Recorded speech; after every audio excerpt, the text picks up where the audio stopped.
Hello guys, I'm Leanna, and I will tell you a story about my birth father, Arnold. Now, mind you, I won't be referring to him as Dad in my story. Why? Because that man is not worthy of being called a father. I know a lot of you may judge me for doing this, but I had a good reason why I don't call him Dad anymore. I just don't, and he's just Arnold to me. What can I do? My birth father did everything possible to make sure I knew how much he devalued me. It all started when he broke up my family to marry his mistress.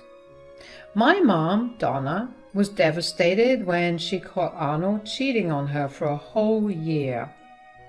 Arnold was supposed to be the love of her life, the man who she should have grown old with. Imagine her surprise when the same casually informed her that he didn't care about her and wanted to start a new life with his mistress.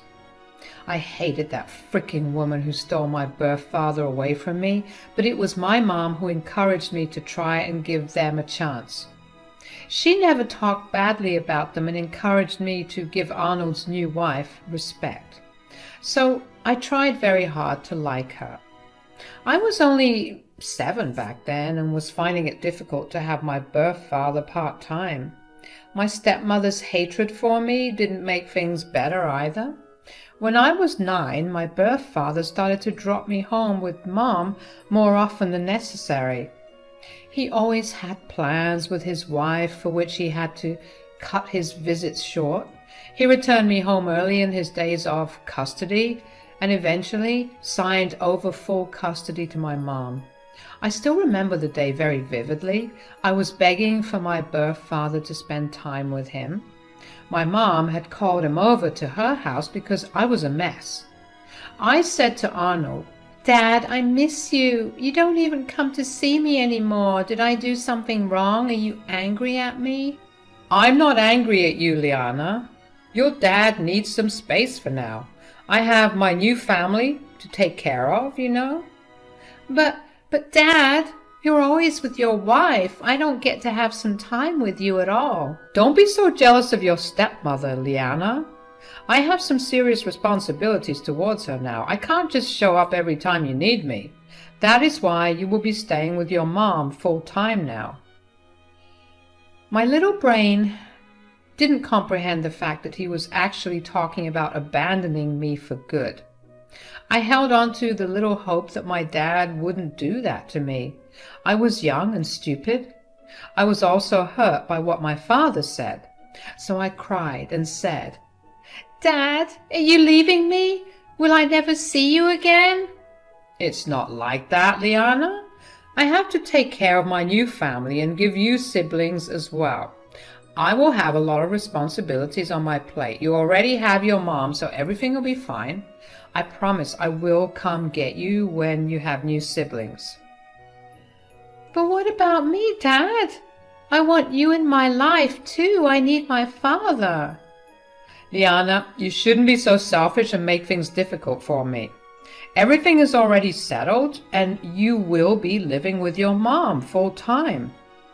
I will try to visit, but you cannot just call me whenever you feel like it. You're a big girl now, and you should understand." That's all my father had to say to me. I cried like crazy that night. I sobbed my heart out away in my mom's arms. Later, her then boyfriend Nathan came over and comforted me too. For months, I kept expecting my birth father to come back and tell me that he was just joking. Months passed, and then years later, he never came back for me. Eventually, I stopped wanting to see him. Mom had already married Nathan, who did an excellent job of filling the role of my father. It was he who made me feel like I had a full family. The last time I tried to contact my father was when I was 12. He never called back and didn't see me either. Actually, I didn't see my father for 10 whole years and rarely spoke with him after he disappeared from my life. Mom tried to talk some sense into him, but that didn't work either. So I told her not to bother anymore. I had her and Nathan with me. It was more than enough. Arnold had the audacity to come back into my life when I was 19. It was just so out of the blue that I didn't know what to think of it. It had been 10 years since I saw him or even talked to him properly. In fact, he didn't even have my personal number. He called my mom and demanded to talk to me. Apparently, he wanted to be back in my life. When my mom informed me about it, I simply told her to tell him that I wanted nothing to do with him. I was serious about what I said. It had been years, and the rage inside me hadn't died down at all. Arnold had no right to ask for communication now. Besides, he may not have known that I was actually not his child anymore. I wanted to throw that at his face, and I got a marvelous opportunity for it. Despite my mom's clear warning to my birth father, he randomly showed up at our house. When my mom opened the door, you can imagine our surprise when we saw Arnold standing there. He was looking very cheerful and ran inside to try and hug me. After having the most awkward hug of my life, I managed to push him away. If things had gone my way, he wouldn't be hugging me at all. But I couldn't escape in time, and he caught me by surprise. I stepped back, and Mom said, "What are you doing here, Arnold?" "What do you think I'm doing here, Donna?" "I've come to see my only daughter. You look so surprised, as if I hadn't made myself clear over the phone." "And I remember making it clear that Liana wants nothing to do with you. You are not welcome here, Arnold. I don't know why you thought showing up unannounced would be a good idea." "You already turned me down when I asked to visit. I don't want to hear some bullshit excuse of how my own daughter doesn't want to see me, so I took matters into my own hands and decided to visit. Liana, how are you, my dear daughter?" Arnold spoke to me as if he hadn't just appeared in front of me after 10 freaking years. It was one of the most surreal experiences of my life. When I was young and Arnold had just made his declaration of stopping visits, I had been imagining this scenario in my head. I used to dream of the day that my birth father would show up and tell me how his previous words were lies. For the longest time, I desperately wanted him to come back and say that he would never abandon me like that. Night after night, I cried in my mom's and Nathan's arms, trying to understand what I did to drive my birth father away. Now that he's back and those dreams have come true, I feel nothing but anger. I looked at Arnold with a bewildered expression and said, "Wait a damn minute. What the hell is going on? Why are you here?" "I miss my daughter, so I'm here to see her. Your mom knew that I had been wanting to see you. Didn't she tell you?" "Yes, she told me. But she must have also told you how I want nothing to do with you anymore." "Come on, Liana. I know you're a little upset at me, but that hurts a lot. You are my precious daughter, and I really miss you a lot." "Cut the crap. Why the hell are you here? Weren't you busy trying to focus on your brand new family?" Arnold at least had the decency to look embarrassed when I hit him with that. He wasn't trying to deny anything because these were his own words. He looked ashamed, but I didn't find it in me to care. Instead, I was raging mad that he dared to cross my boundaries and randomly show up at my house. Arnold knew that he couldn't avoid this question, so he quietly said, "Liana, I know I had pushed you away in the past. I was trying to have kids with my wife, and I kind of pushed you at the back burner.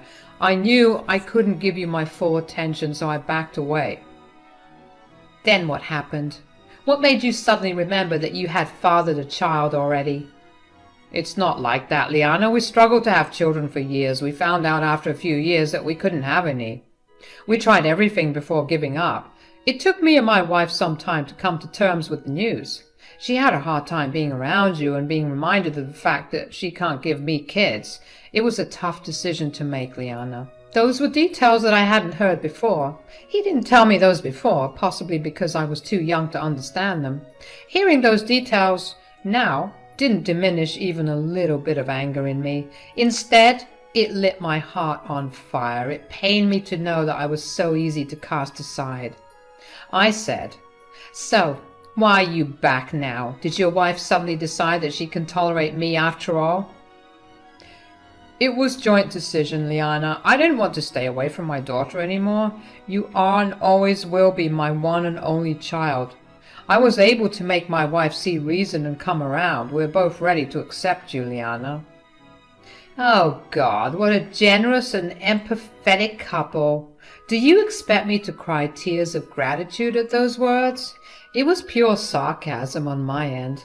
Arnold looked like he hadn't expected me to react this way. I had no idea why he would think I would go along with his sorry excuse and do what he wanted. He really was a clueless and senseless man. Possibly a little narcissistic too, since he thinks the world will do whatever he wants. He gulped and tried to smile when he said, "My dear daughter, don't be so angry at your father. I have come back to you, see? I'll make things right." "I already told Mom to inform you that I want nothing to do with you. You wanted to hear that from me, didn't you? Here it is then. Leave and don't come back. I don't want you in my life." But I'm your father, Liana. Can you be so cruel to me?" "You have no right to call me cruel. When you nonchalantly abandoned me 10 years ago, you made it clear that I had no place in your life anymore. I made a mistake back then. You are my only child, Liana. Your father needs you in his life. Please don't push me away. I will make up for all the time I have lost with you. I'm going to be a good father to you, Liana." The man who called himself my father was now near tears and was desperately begging for my forgiveness. He really did want to have a relationship with me after all. It was too bad that he suddenly remembered me after he realized that he would never have kids again. That was what made him crawl back to me. It wasn't just fatherly love that came out of the blue. I was just a backup child for him.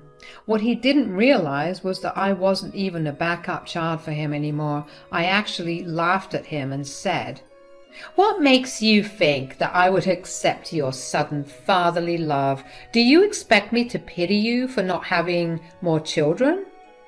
"Liana, please don't talk to me like that. You're breaking my heart. You don't know how sorry I am that I left you. I really wanted to reach out sooner, but I had obligations too." "You mean the new family that you left me and Mom for? Yeah, that makes things so much better, right?" "Liana, please.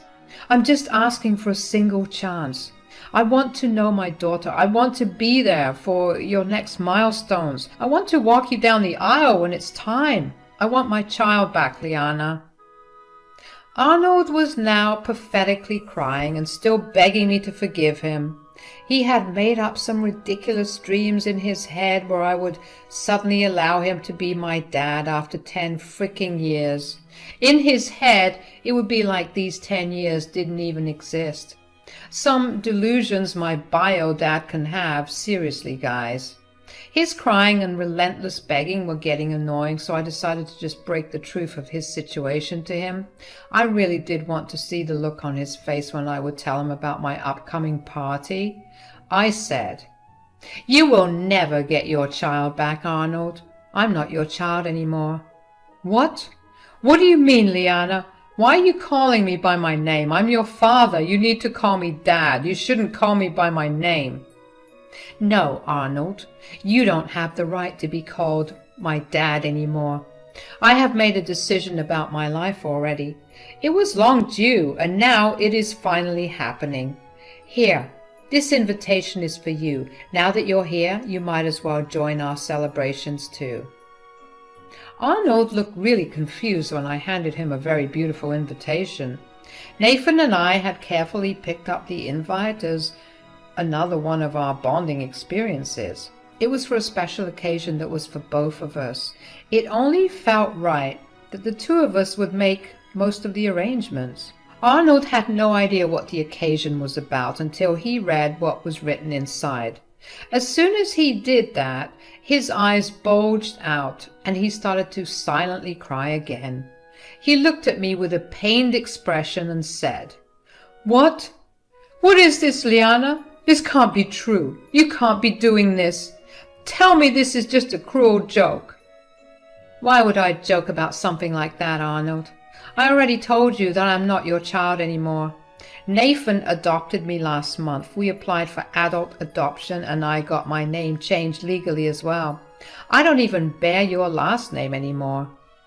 No, this can't be happening. You are not getting adopted by some strange man. I won't let this happen. I never consented to this adoption. I will go to court. Seriously, Arnold? And what exactly would you tell the judge?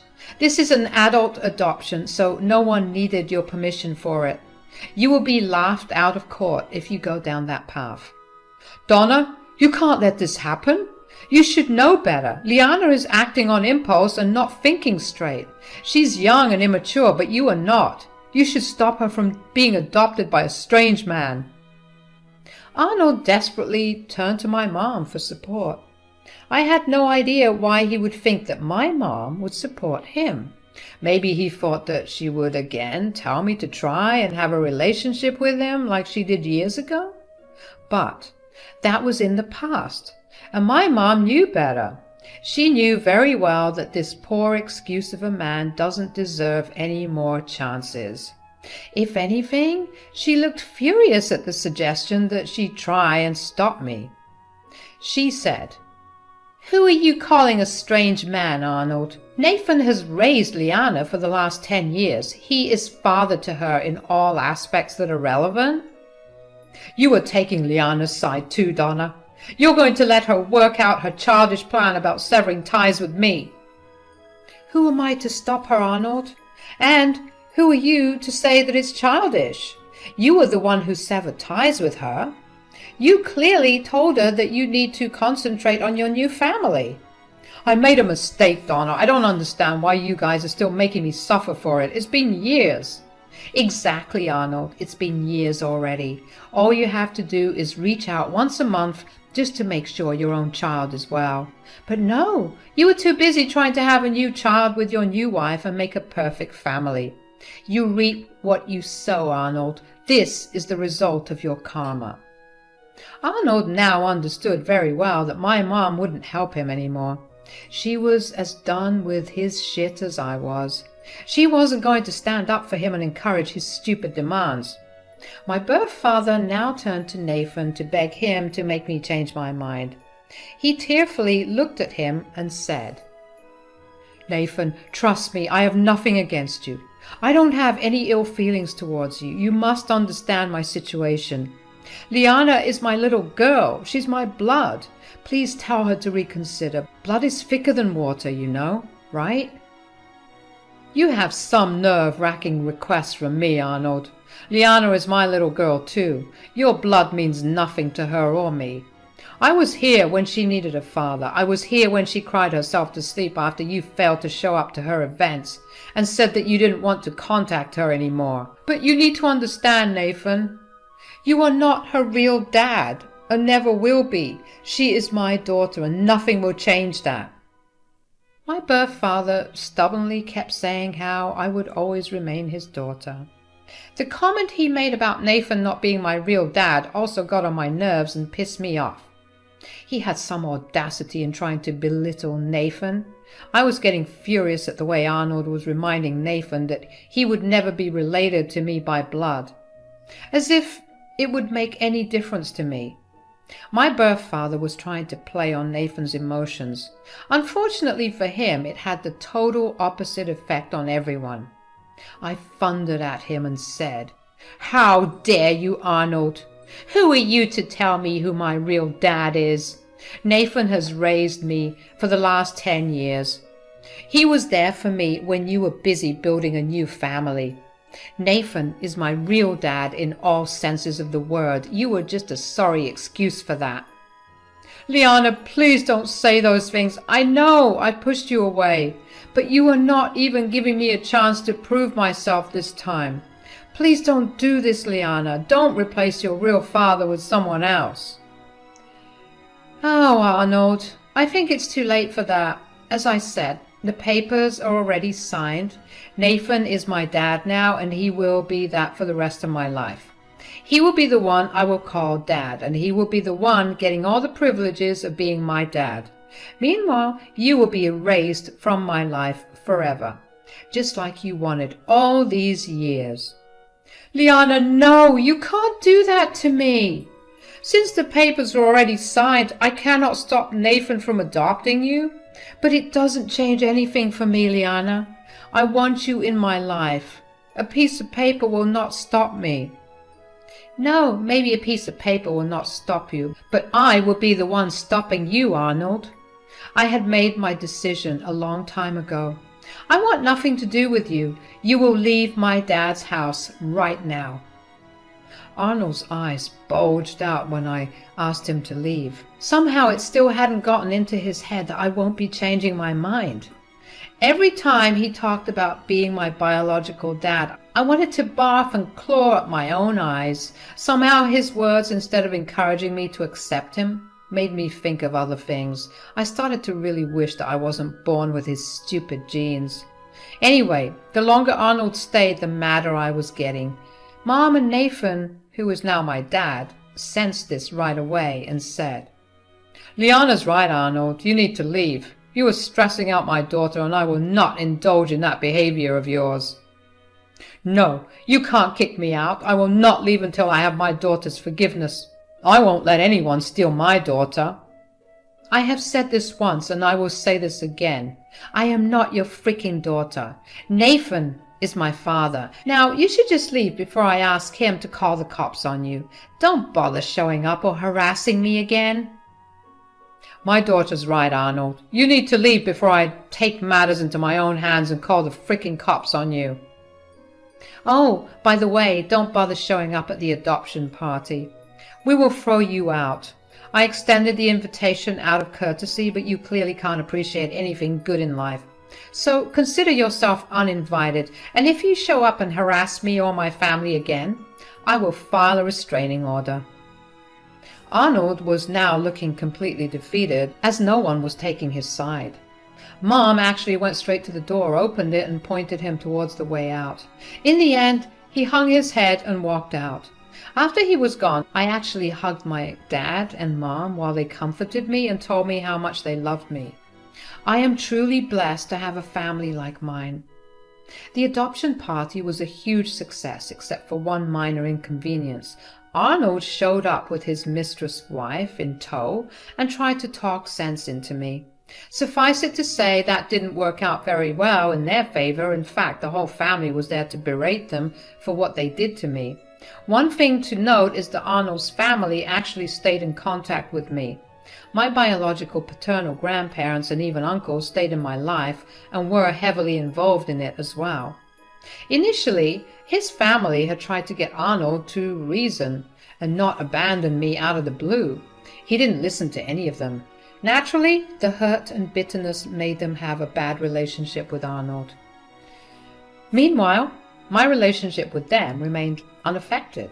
They were present at the party and were ready to tear into Arnold and his horrible new wife. They even supported Nathan in adopting me and said that he was the best dad I got. And guess what, guys? My grandparents disinherited Arnold and were leaving his share of the inheritance to me. You can imagine Arnold's wife's reaction when she heard that. They threw a tantrum and were promptly kicked out. It was truly a day to remember. In the next few days, Arnold and his wife amped up their harassment now that they knew I was getting their share of the inheritance too. They kept pestering me and even dared to show up at my university to apologize. Campus security had a field day with their tantrums. They were behaving so irrationally that my own university called the cops on them. Let's just say they are in deep trouble and currently going through a lawsuit. Oh, I almost forgot to mention that I did end up getting a restraining order against them after this fiasco. So they have no way of contacting me anymore. I seriously can't thank God enough that Arnold abandoned me at the right time. If he hadn't, perhaps I wouldn't have gotten an amazing father like Nathan. We are having a great life together, and I seriously couldn't have asked for more. I can definitely see Arnold showing up and causing trouble after the restraining order is lifted, but I don't care anymore. I know I have my awesome mom and dad by my side who will help me keep him away from us for good.